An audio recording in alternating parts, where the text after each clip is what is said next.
बिस्मिल्लाहिर्रहमानिर्रहीम, अस्सलाम वालेकुम। इस वक्त हम मौजूद हैं मॉडल थानोनी SHO साहब के पास, उनके रूम में मौजूद हैं हम, और मॉडल कॉलोनी में स्ट्रीट क्राइम जराइम पेशा के हवाले से इनसे पूछते हैं कि कितना कंट्रोल आया। और जहाँ तक देखा जाए शहर कराची की हम अगर बात करें तो जराइम पेशा का रेशो अभी इस टाइम 100 में से 70% ऊपर है। 30% सिंध पुलिस ने कंट्रोल किया हुआ है। और अब मॉडल की हम बात करें मॉडल कॉलोनी की कि इस टाइम मॉडल कॉलोनी में कि जराइम पेशा कितना रेशो इनका आगे, ये SHO साहब से पूछते हैं। सर अस्सलाम वालेकुम। वालेकुम अस्सलाम जी, मेरा नाम इरफान अली है और SHO मॉडल कॉलोनी लगा हुआ मुझे तकरीबन 2 महीने हो गए। उसी दौरान जो है मैंने 8-9 स्ट्रीट क्रिमिनल अभी रिसेंटली पकड़े हुए हैं, जिनको चालान करके भेजा हुआ है। मंशियात फरोश भी पकड़े हैं। उसके सिवा जो है कंटिन्यूसली जराइम पे कंट्रोल करने के लिए मैंने स्ट्रेटजी अपनाई हुई है कि मैक्सिमम पेट्रोलिंग का तरीक़ाकार इख्तियार किया है कि रैंडम चेकिंग, स्नैप चेकिंग, मतलब कोई टाइम नहीं रखता हूँ मैं। कभी दिन में 3 बजे शुरू कर देता हूँ, कभी रात को 4 बजे 5 बजे शुरू कर देता हूँ। रैंडम चेकिंग में ये होता है कभी हमें मफरूर मिल जाता है, कभी हमें स्ट्रीट क्रिमिनल मिल जाता है। और इससे एक फ़ायदा ये भी हुआ है कि रोड पे जो है वो क्रिमिनल आने से खतराता है। पुलिस की मौजूदगी रोड पे जो है ना वो क्रिमिनल को के लिए काफ़ी होती है, डर के लिए। तो अंदाज़न मेरा जो है पिछले क्राइम रेट को देख के, रेशो को देख के, अभी के रेशो को देखें तो 60 से 70% कंट्रोल हुआ है मेरे इलाके में। फिगर्स वगैरह जो भी हैं वो भी ऑन रिकॉर्ड हैं। जी सर, मुझे एक बात बताएं, आपको क्या लगता है कि आपके आने से पहले मॉडल कॉलोनी में स्ट्रीट क्राइम का रेशो बहुत ज़्यादा था और आपके आने के बाद बहुत कम हो चुका है, तो आपको लगता है कि आपके आने के बाद बहुत कम हो चुका है स्ट्रीट क्राइम का रेशो? स्ट्रीट क्राइम तो पूरी कराची में है और बल्कि पूरी दुनिया में होता है। इसको मुकम्मल तौर पे ख़त्म तो नहीं कर सकते, लेकिन कंट्रोल कर सकती है पुलिस। कंट्रोल किया हुआ है हमने। तो मैंने जो नोट किया है वो मेरे टेन्योर के दौरान जो मैक्सिमम मैंने पेट्रोलिंग बढ़ाई हुई है, पुलिस को एक्टिव रखा हुआ है, तो उसी दौरान कम बात हुआ है, ये नोट किया है मैंने। तो सर ये बताएं कि आपके होते हुए कितने पुलिस मुकाबले हो गए अब तक और कितने आपने कामयाबी फतह हासिल की उसमें?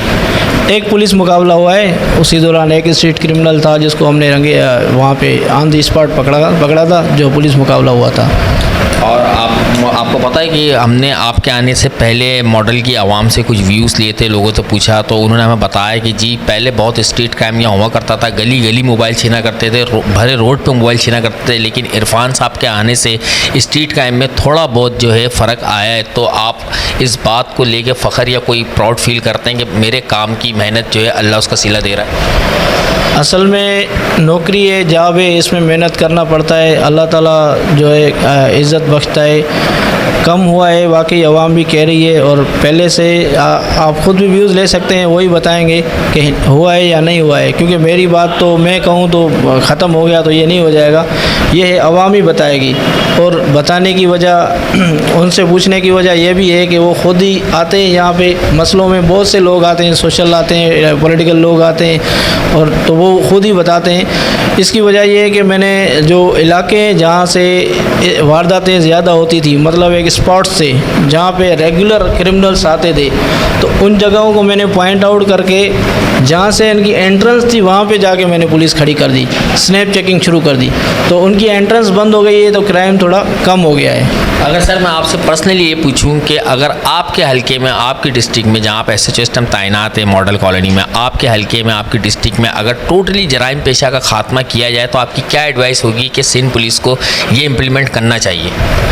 मैक्सिमम पेट्रोलिंग, मैक्सिमम जो है रैंडम स्नैप चेकिंग, कोई मतलब एक रूटीन के सिवा कोई टाइम नहीं हो, कोई स्पॉट नहीं हो, जहाँ से भी हमें लग रहा है यहाँ पे ज़्यादा वारदातें हो रही है और यहाँ से एंट्रेंस है, उन जगहों को पॉइंट आउट करा के वहाँ पे हम नफरी लगाएं तो बहुत कम हो जाता है क्राइम। सर हमें ज़राए के मुताबिक पता चला है कि आपकी स्नैप चेकिंग और आपकी रैंडम जो आप जिस तरह गश्त करते हैं, तो आपके कोई टाइम टेबल नहीं, आप किसी वक्त भी, मिडनाइट भी और सुबह भी, दोपहर में आप निकल जाते हैं, क्या इस बात में सदाकत है? ज़्यादातर तो दिन में भी मैं कभी कभी निकलता हूँ, लेकिन मेरी जो रूटीन जो है यहाँ पे 4 व्हीलर की जो थेफ्ट थी वो थोड़ी ज़्यादा थी, तो रात को मैं कभी 2 बजे, कभी 3 बजे, कभी 4 बजे, कभी 5 बजे, कभी टैंक चौक पे पॉइंट लगाता हूँ, कभी मलिर हाल्ट पे लगाता हूँ और कभी मॉडल फाटक पे लगाता हूँ। मतलब कोई ये फिक्स टाइमिंग नहीं रखी हुई है, ताकि वो आगे वाला जो है वो ज़ाहिर बात है वो क्रिमिनल्स हैं, वो भी पुलिस को नोट करते हैं किस टाइम पुलिस रोड पे होती है, किस टाइम पुलिस नहीं होती है रोड पे। तो कोई मतलब आइडिया उन्हें नहीं देना है कि किस टाइम पुलिस आ रही है। पुलिस की मौजूदगी हर वक्त उनको फील करानी है, ताकि वो रोड पे जो है इस हिसाब से चढ़े ही ना वारदात की नीयत से। जराइम पेशा की आपके पास फिगर आ गए हैं और आपके सामने ही है, तो हमें सारे देखने वाले नाज़रीन को बता दें ज़रा क्या क्या है कुछ। जी, हमने कंट्रोल ऑफ नार्कोटिक्स सब्सटेंसेस के 4 केस मैंने रजिस्टर किए और डकैती के जो है वो एक है जो अपना वो है ट्रेस कर दिया है हमने। शॉप रॉबरी का था, उसमें 2 एक्यूज़ इन्वॉल्व थे, उनको भी गिरफ़्तार कर लिया।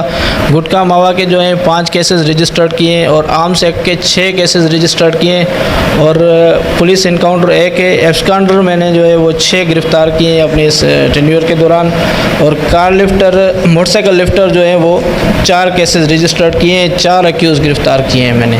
एप्रिशिएट वाली बात है सर। इन केसेस में कोई आपको दबाव रहा, पीछे से कोई प्रेशर रहा, किसी का फ़ोन आ गया सर नहीं करें छोड़ दें, कोई ऐसा प्रेशर रहा या आप बिल्कुल जो है अनफेयर होकर काम करते हैं? कोई प्रेशर, कोई दबाव नहीं है। अब क्रिमिनल के लिए तो कोई भी कॉल नहीं कर सकता, क्योंकि स्ट्रीट क्रिमिनल है, जो डकैतियाँ करते हैं, जो वारदाती लोग हैं, जो मंशियात फरोश हैं, उनके लिए मुझे कोई प्रेशर वगैरह नहीं होता है। बहुत शुक्रिया सर, हमें टाइम देने के लिए बहुत बहुत शुक्रिया। थैंक यू, शुक्रिया।